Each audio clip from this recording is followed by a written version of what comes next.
Hello guys, welcome to our next blog. আজ আমি তোমাদের জন্য বানাচ্ছি এঁচোড় চিংড়ি। আজ বাড়িতে কিছু গেস্ট এসেছিলো, তাই তাদের জন্য আমার এঁচোড় চিংড়ি বানানোর কথা ছিল। যদিও আমার উঠতে অনেকটা লেট হয়ে গেছিলো, তাও আমি একটুখানি তাড়াতাড়ি উঠে রেডি হয়ে এঁচোড় চিংড়িটাকে স্টার্ট করে দিলাম। ফার্স্টে আমি কড়াইয়ে দিয়ে নিয়েছিলাম তেলটাকে একটু গরম হতে দিয়েছিলাম। তেলটাকে গরম হতে দেওয়ার সময় তেলটাকে গরম হচ্ছিল, ততক্ষণ আমি সাইডে এঁচোড়টাকে নিয়ে এঁচোড়টাকে মেখে নিচ্ছিলাম। এঁচোড়টার মধ্যে ফার্স্টে আমি দিয়েছিলাম নুন, মিষ্টি, তারপরে জিরের গুঁড়ো, শুকনো লঙ্কা গুঁড়ো আর একটুখানি ধনে গুঁড়ো। সেটা দিয়ে আমি ভালো করে মিক্স করে নিয়েছিলাম এঁচোড়টাকে।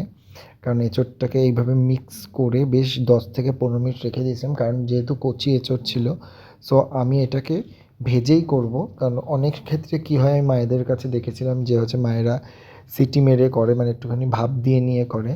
কিন্তু এটা যেহেতু খুব কচি এঁচোড় ছিল, তাই এটাকে ভেজে করলেই খুব সুন্দর টেস্ট হবে। এই জন্য আমি ফার্স্টে এগুলোকে করে ম্যারিনেট করে প্রায় 10 থেকে 15 মিনিট মতো রেখে দিয়েছিলাম। ততক্ষণ আমার তেলটাও বেশ ভালো গরম হয়ে গেছিলো। তারপরে এই যে আমি এঁচোড়গুলোকে তেলের মধ্যে দিয়ে দিলাম। তারপরে হালকা করে ফ্রাই করে নিয়ে, যতক্ষণ দরকার ছিল ফ্রাই হতে, মানে যতক্ষণ হালকা সিদ্ধ হচ্ছে না ততক্ষণ পর্যন্ত ফ্রাই করে নিয়েছিলাম। আমি একটু ঢাকা দিয়ে দিয়েছিলাম, তাতে কী হয়েছিল, ভাপে ভাপে একটু তাড়াতাড়ি সিদ্ধ হয়ে গেছিলো, কারণ যেহেতু আমার হাতে টাইমটা খুব কম ছিল। তাই জন্য এই দেখো বেশ ভাজা হয়ে গেছে। তারপরে আমি এঁচোড়টা ভাজা হয়ে গেলে আলু দিয়ে দিয়েছিলাম, কারণ আমি আলুটা তখন দিইনি। আলুটা একটু ছোটো ছোটো করে কাটা ছিল। আলুটা একটু খুন্তিতে নাড়াচাড়া করে নিলাম। নাড়াচাড়া করে নিয়ে ওটাকে ওটার মতো হতে দিলাম, কারণ কিছুটা ভাজা হলে আমি পরে নামিয়ে নেব।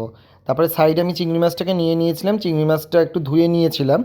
ধুয়ে নিয়ে তার মধ্যে একে একে দিয়ে দিয়েছিলাম নুন আর হলুদ। ওইভাবে আমি কিছুটা মেখে প্রায় 10 মিনিট মতো রেখে দিয়েছিলাম, আর ততক্ষণ ওটা ভাজাও হয়ে যাচ্ছিলো সাইডে। তাই জন্য আমি 10 মিনিট মতো এটাকে রেখে দিয়েছিলাম।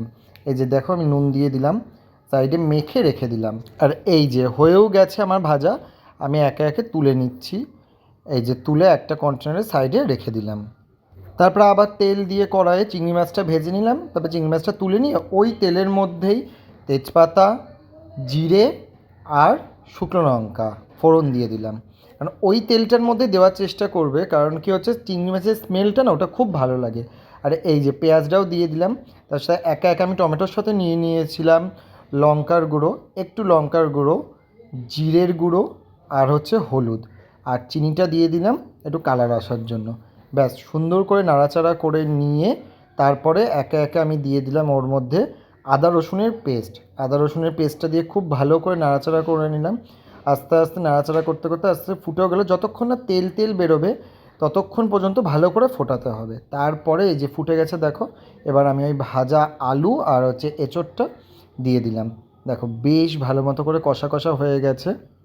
তাও সুন্দর করে কষিয়ে নেওয়ার পরে ভেজে রাখা চিংড়ি মাছটাকেও দিয়ে দিলাম। ব্যাস দেওয়াও হয়ে গেল। এবার প্রায় আমার রান্না শেষ। ভালো করে কষিয়ে নিচ্ছিলাম। এই যে কষানো প্রায় কমপ্লিট। কষানো হয়ে যাওয়ার পরে আমি ওর মধ্যে দিয়ে দিয়েছিলাম একটুখানি গরম মশলা। ব্যাস তারপরে কন্টেনারে তুলে নিয়ে সবাইকে সার্ভ করলাম। যদিও জিনিসটা খেতে খুব ভালো হয়েছিল। তোমরাও সবাই রান্না করে জানিও কেমন লাগলো। সবাই আমরা রান্না করি এইভাবেই, একটু 19-20 করে।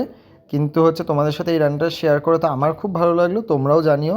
আর তোমরা কীভাবে এঁচোড় চিংড়ি রান্না করো সেটাও আমার সাথে শেয়ার করো। আমিও একবার ট্রাই করব। Thank you.